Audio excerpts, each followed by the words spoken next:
أعوذ بالله من الشيطان الرجيم. بسم الله الرحمن الرحيم.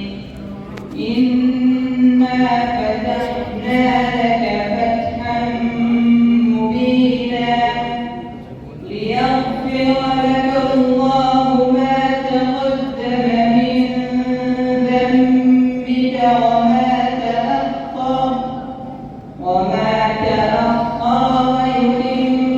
نعمته عليك ويهديك صراطا مستقيما. صدق الله العظيم. पहले अव्वल में दूसरे नंबर पर कामयाब हुए जिनकी नसीब का नंबर 53 रही और जिन्होंने 290 नंबर हासिल किए। दूसरे नंबर पर मोहम्मद अबू बकर मोहम्मद अफजल अली बिलाल ने हासिल किया। सैयद बुरहानुद्दीन सैयद तकीउद्दीन अकबर का मदरसा उमर बिन खत्ताब ने तहफीज़ कुरान करीम। और चौथे नंबर से कामयाब हुए सैयद सलामुद्दीन मोहम्मद आफ्ताब अहमद।